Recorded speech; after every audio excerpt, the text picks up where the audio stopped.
இந்த படம் பண்ணுறது ஒரு பெரிய சவால் எல்லாருக்குமே. நடிக்கிறதா இருக்கட்டும், இந்த கேரக்டர் ஏற்றுக்கிறதா இருக்கட்டும். ஸோ எல்லோரும் இந்த சவாலுக்கு தயாராக இருந்தோம். மேம்க்குமே இது ரொம்ப சேலஞ்சிங்கான ஒரு விஷயமாக தான் எடுத்து பண்ணியிருக்காங்க.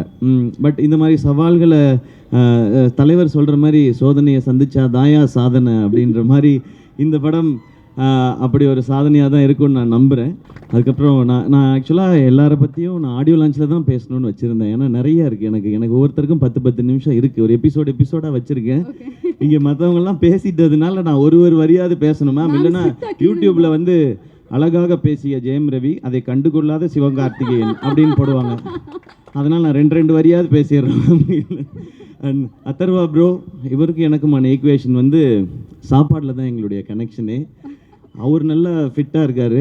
என்னைய டெசர்ட் சாப்பிட வச்சுருவார். அவர் ஆனால் அப்புறமா ஒர்க் அவுட் பண்ணிடுவார்னு நினைக்கிறேன். நான் அந்த சந்தோஷத்துலேயே தூங்கிடுவேன். அடுத்த நாள் ஐயோ கொஞ்சம் வெயிட் போட்டுமே அந்த மாதிரி இருக்கும். பட் ஒரு பிரதர் பாண்டிங்குன்றது நீங்கள் படத்தில் பார்க்குறது நடிப்பு இல்லை, உண்மையாக அவருக்கு என் மேலே இருக்கிற கேர், எனக்கு அவர் மேலே இருக்கிற கேர்.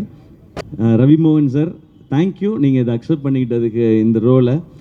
ஒரு ஹீரோ வந்து ஹீரோவாக ஒரு கதை கேட்டு இந்த கதை ஓகே இந்த கதை இல்லைன்றது டெசிஷன் எடுக்கிறது ரொம்ப ஈஸி.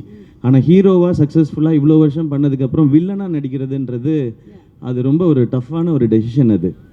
அப்போ அவரை எடுத்து ஓகே சொல்லும்போது நான் நினச்சிக்கிட்டது அதுதான், நீங்கள் படத்தில் தான் வில்லன், எனக்கு நான் காலேஜ்லேருந்து பார்த்த ஹீரோ தான் நீங்கள், அப்படி தான் என் செட்டில் இருக்கணும், இந்த படத்தில் இருக்கணுன்றதான் நான் நினச்சது. அது எப்போவுமே அப்படி தான் நினைப்பேன் சார்.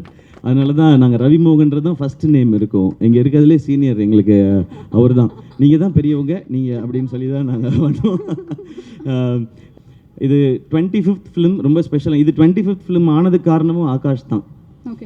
நான் இன்னொரு படம் பண்ணிவிட்டு இந்த படம் பண்ணலான் போது ஆனால் இது 25th ஃபிலிமாக இருக்கணும் போது எனக்கு சொன்ன இதை விட ஒரு ஸ்பெஷல் ஃபிலிம் 25th ஃபிலிமுக்கு கிடைக்குமான்னு தெரியல. இந்த ஸ்டோரி, இப்படி ஒரு டீம் அண்ட் இந்த டைட்டில். ஸோ இது வந்து அந்த பராசக்தியோட அருள் தான் நினைக்கிறேன் எனக்கு கிடைச்சிருக்குது. ஸோ இதெல்லாம் அமைஞ்சிருக்குன்றது. அண்ட் வேர்ல்ட் ஆஃப் பராசக்தி 1960களுக்கு உங்களை எடுத்துகிட்டு போய் ஒரு 2.5 மணி நேரம் கூட்டிகிட்டு போய் ஒரு 2.5 மணி நேரம் உங்களுக்கு அந்த எக்ஸ்பீரியன்ஸை காட்டுறதுக்கான முயற்சி தான் எல்லாருமே பண்ணியிருக்கோம். இந்த படம் ரொம்ப ரொம்ப முக்கியமான ஒரு பிரச்சனையை பேசும்.